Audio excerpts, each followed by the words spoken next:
18ஆம் படி கருப்பா? அவர் யாருங்க? வாங்க காணொளிக்குள்ளே போகலாம்.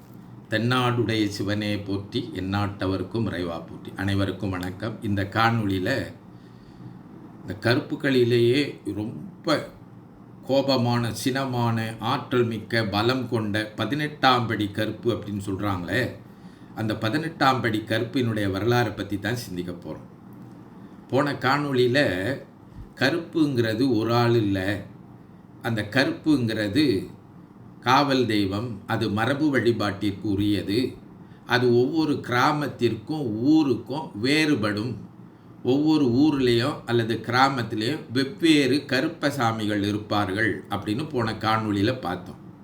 அந்த அடிப்படையில் மதுரையில் அழகர் கோயில் இருக்கின்றதே, அந்த கோயிலை காவல் காக்கின்ற கருப்பு சாமிக்கு தான் 18ஆம் படி கருப்பசாமி என்று பெயர்.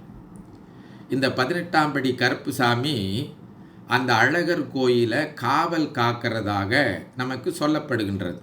இன்றும் கூட அந்த 18ஆம் படி கருப்பசாமி அழகர் கோயிலில் எப்படி இருக்கும் அப்படின்னு பார்த்தீங்கன்னா, ஒரு கதவு வடிவில் இருக்கும்.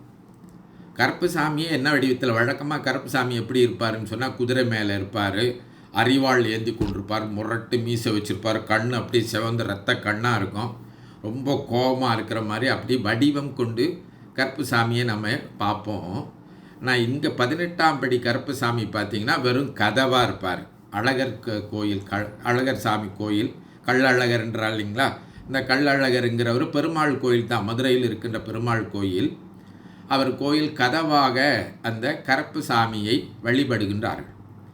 அப்போ இந்த 18ஆம் படி கருப்பசாமி யார் அப்படின்னு பார்த்தீங்கன்னா, நாம் ஆய்வறிஞர்கள் ஏற்கனவே நான் சொல்லியிருக்கின்ற 2 ஆய்வறிஞர்கள் சொல்கின்றார்கள். இந்த தொல் பரமசிவன் என்கின்ற பேராசிரியரும் பேராசிரியர் ஆர் பாலசுப்ரமணியனும் இந்த 18ஆம் படி கருப்புசாமிங்கிறது நடுகள் வழிபாட்டு அடிப்படையில் வந்தது தான் அப்படின்னு சொல்கிறாங்க. அப்படின்னா அவர் யார் அப்படின்னு கேட்டால், அவர் ஒரு வீரர், ஒரு காவற்காரர் அப்படின்னு சொல்கிறாங்க.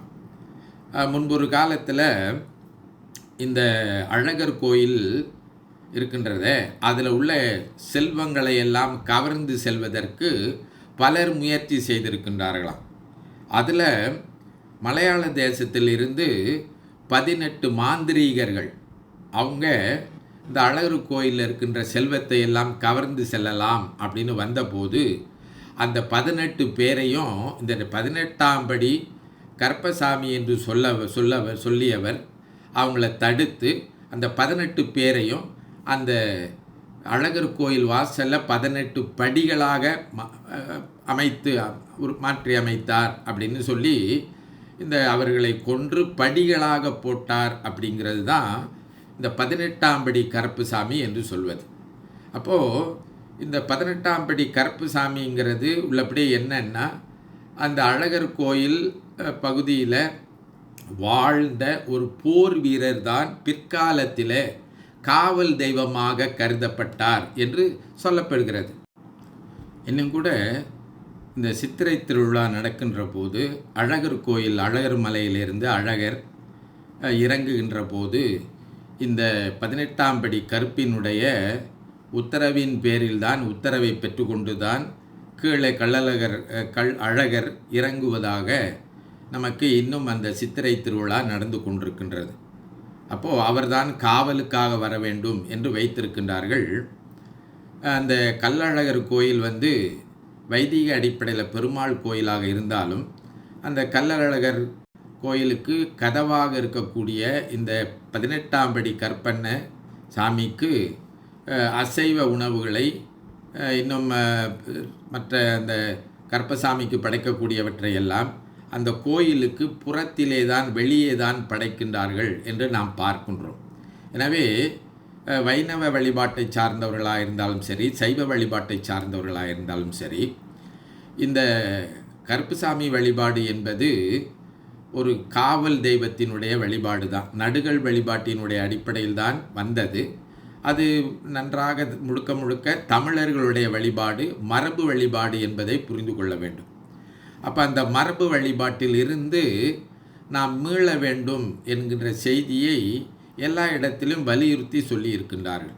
ஏனென்று சொன்னால் இந்த மரபு வழிபாட்டில் செய்யக்கூடிய நடைமுறைகள் இன்றைய நடைமுறைக்கு ஏற்புடையதுக்கு ஏற்றுக்கொள்வதற்கு சிக்கலாகத்தான் இருக்கின்றது.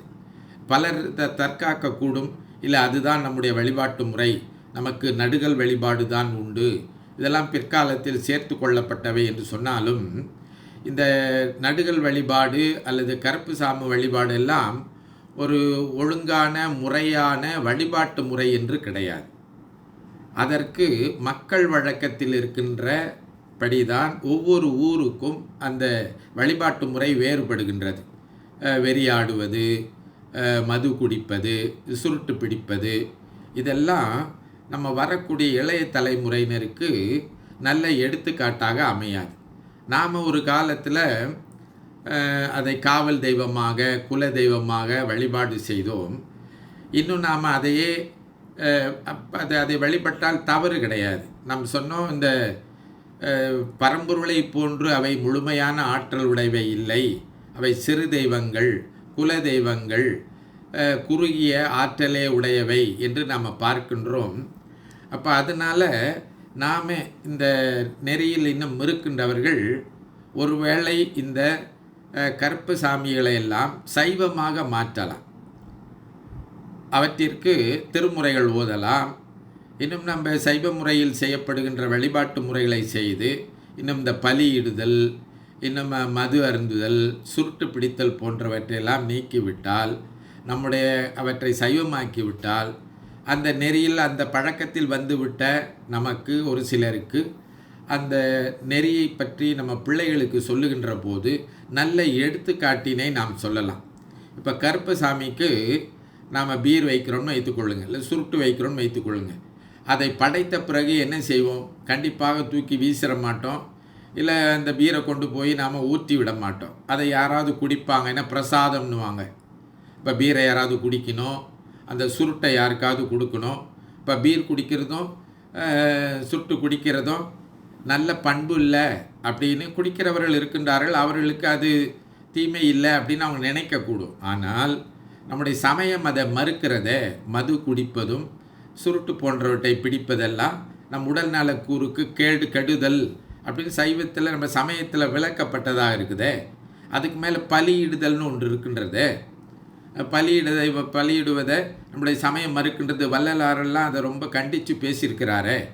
அப்போது நாம் பழக்கத்தில், கிராம வழக்கத்தில் அந்த கருப்பு சாமி வழிபாட்டில் வந்துட்டோன்னு வைத்துக்கொள்ளுங்க. இப்போது அதை திடீர்னு விட்டுறோம்னு சொன்னால் விட்டுற முடியாது, மெய்யல் நெறிக்கு வந்துருங்கன்னா வந்துட முடியாது. அப்போ அந்த கருப்பு சாமியை நாம் என்ன பண்ண வேண்டியிருக்கின்றது? சைவமாக்க வேண்டியிருக்கின்றது. அந்த யாதொரு தெய்வம் கொண்டீர் ஆங்க தெய்வமாகி மாதொரு பாகனார் வருவர்னு சித்தியாரில் சொன்னது போல் அந்த கருப்பு சாமிகளை எல்லாம் சிவபெருமானாக எண்ணி இந்த சிவபெருமானுக்குரிய வழிபாட்டுகளை சைவ முறைப்படி செய்து வந்தால் அந்த நெறியில் இருக்கின்றவர்களும் கூட நாளடைவில் நல்ல முறையான திருமுறைகள் ஓதி, நல்ல பூ போட்டு, இன்னும் நல்ல முறையில் வழிபாடுகள்லாம் செய்து அந்த கருப்பு சாமி வழிபாட்டிலிருந்து நாள்பட மெய்யல் வழிபாட்டிற்கு மாற வாய்ப்பு இருக்கிறது என்பதை சிந்தித்து பார்க்க வேண்டும். நம்முடைய குழந்தைகளுக்கு நல்ல எடுத்துக்காட்டுகளை நாம் காட்டினால்தான் அவர்களும் இந்த அன்பு நெறியில், இந்த ரொம்ப கோபமாக ஆக்ரோஷம்னு வடமொழியில் சொல்கிறாங்க இல்லைங்களா, அது போன்ற வடிவங்களை எல்லாம் வழிபடுவதை விட்டால் அவர்களும் அத்தகைய பண்புகளை கொண்டு இல்லாமல் நல்ல பண்புகளோடு அன்புள்ளவர்களாக, பரிவுள்ளவர்களாக வாழ்வதற்கு நாம் வழிகாட்டியவர்களாக ஆவோம் என்பதை சொல்லி இந்த அளவிலே நிறைவு செய்கின்றேன். தென்னாடுடைய சிவனே போற்றி, எந்நாட்டவருக்கும் இறைவா போற்றி. திருச்சிற்றம்பலம்.